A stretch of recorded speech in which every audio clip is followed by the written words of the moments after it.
இந்த லேடி தர என்னடா திடீர்னு குளிருதுன்னு கீழே பாக்குறாங்க. பார்த்தா வீட்டுக்குள்ள திடீர்னு தண்ணி வர ஆரம்பிக்குது. என்ன நடக்குதுன்னு புரியாம அவ விண்டோ வழியா வெளியே பாக்குறப்ப ஏற்கனவே நிக்காம மழை பெஞ்சிட்டு இருந்ததால அங்க 3வது மாடி வரைக்கும் தண்ணி வந்துருது. அதை பார்த்து அவளோட பையன், அம்மா நம்ம வீடு ஸ்விம்மிங் பூலா மாற போகுதுன்னு நடக்க போற அசம்பாவிதம் தெரியாம சந்தோஷப்பட்டுட்டு இருக்கான். அப்போ இது வரைக்கும் இல்லாத அளவுக்கு பெரிய கனமழை பெஞ்சிட்டு இருக்கிறதால எல்லாரும் சீக்கிரமா மேல் மாடிக்கு போங்கன்னு போலீஸ் வெளியே பதட்டத்துல அனௌன்ஸ் பண்ணிட்டு இருக்காங்க. அப்போ அந்த ஏரியா முழுக்க எமர்ஜென்சி அலாரம் அடிக்குது.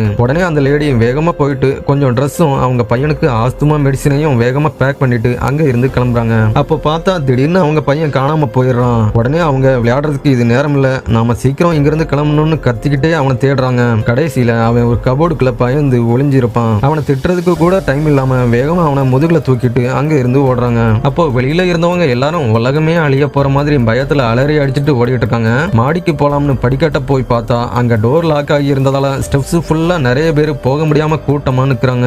உடனே அவ அந்த பில்டிங்ல இன்னொரு சீக்ரெட் படிக்கட்டு இருக்கிற விஷயம் ஞாபகத்துக்கு வந்து சடனா அதை நோக்கி ஓட ஆரம்பிக்கிறான். அப்போ அந்த ஏரியால வானத்தையே கழிச்சிட்டு மழை பயங்கரமா பெஞ்சிட்டு இருக்குது. ஒரு வழியா அங்க போயிட்டு அந்த சீக்ரெட் படிக்கட்டோட டோரை ஓபன் பண்ணி பையன் பயப்படக்கூடாதுன்னு பாட்டு பாடிக்கிட்டே மேல கூட்டிட்டு போறாங்க. ஆனா 7வது மாடியில அங்க இருந்தவங்க போட்டு வச்சிருந்த குப்பையால அந்த படிக்கட்டு க்ளோஸ் ஆகி இருக்குது. உடனே அவங்க பையனை எங்கேயும் போகாதுன்னு சொல்லிட்டு அதை கிளியர் பண்ண முடியுமான்னு பாக்குறதுக்காக சைடு வழியா மேல ஏறி பாக்குறாங்க.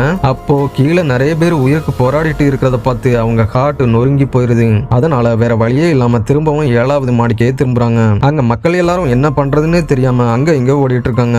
அப்போ அவங்க ஹஸ்பண்ட் மிலிட்டரியில இருந்து ஹெலிகாப்டர்ல வந்து அவங்கள ரெஸ்கியூ பண்ணி கூட்டிட்டு போறதுக்காக வந்திருக்காரு. அவளும் அவரை பார்த்து ஹாப்பி ஆகி போறதுக்கு ரெடி ஆகுறான். ஆனா இப்போ திரும்பவும் அவங்க பையன் காணாம போயிடுறான். அந்த டைம்ல பக்கத்து அபார்ட்மெண்டோட டோர் ஓபன் ஆகி இருந்ததால ஒருவேளை பையன் உள்ள போயிருக்கலாம்னு நினைச்சு வேகமா உள்ள போய் தேட ஆரம்பிக்கிறான். அப்போ திடீர்னு எதையோ பார்த்து பயங்கர ஷாக் ஆகி நிற்கிறான். பார்த்தா ஒரு பெரிய வெள்ளம் அவ இருந்த பில்டிங்கை நோக்கி பயங்கர ஸ்பீடா வந்துட்டு இருக்குது.